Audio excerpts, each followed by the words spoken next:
What if I told you the blueprint for every single university on Earth? Oxford, Harvard, the Sorbonne was drawn not by a king, a conqueror, or a man, but by a Muslim woman over 1,200 years ago. A woman who, after unimaginable personal tragedy, used her entire inheritance not to live in luxury, but to build a sanctuary of learning so revolutionary it would light a fire that still burns today. This is the story of Fatimah Al Fihri and the house of wisdom she called Al Quaraouiyine. It's the 9th century.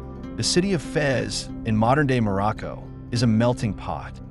Think of it as the Silicon Valley of its time, a hub for thinkers, traders, and refugees from across the Islamic world. Among them was the Al Fihri family. Fatimah and her sister, Maryam, were raised by a wealthy and deeply scholarly merchant. Their childhood was one of privilege, but also one shadowed by the immense value placed on knowledge in the Islamic Golden Age.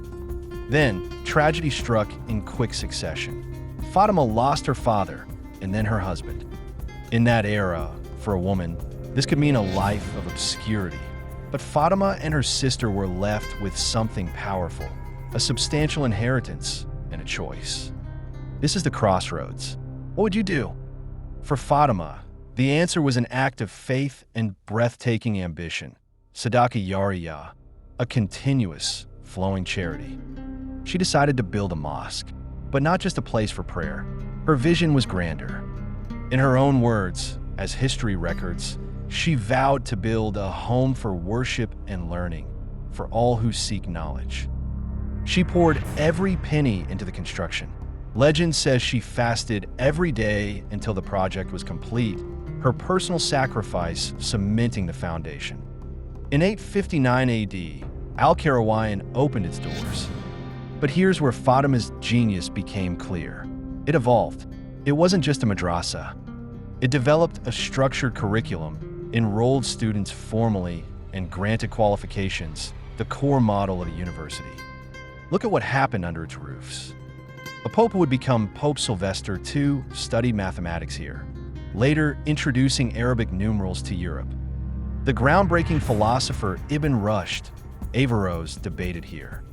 It housed one of the oldest libraries on Earth, with manuscripts so precious, a modern conservation team needed years to restore them. It taught astronomy, medicine, grammar, and theology side by side. Fatimah didn't just build walls, she built an ecosystem, a place where the seeker, regardless of background, could drink from the well of knowledge. So, here are the cold, hard facts. The Guinness World Records recognizes Al Quaraouiyine as the oldest existing, continually operating educational institution in the world. UNESCO acknowledges it. It's older than Oxford, older than Bologna. Which leads to the uncomfortable question, why don't we know her name? History is often written by the victors, and the narrative of the Enlightenment was carefully centered in Europe. The contributions of the Islamic Golden Age, and particularly its visionary women, were faded into the margins. Fatimah's story isn't just hidden history, it's a corrective.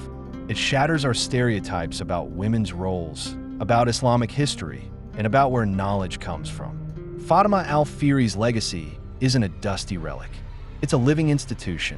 It's a powerful idea that in the face of loss, you can choose to build. That knowledge is the most enduring charity. That a woman's vision can literally construct the foundations of our modern world. Her story is a reminder that history is full of hidden architects. So next time you see a university cap and gown or step into a library, remember the widow in 9th century Fez who dared to think, what if I build a house for the mind? What other foundational figures have we forgotten?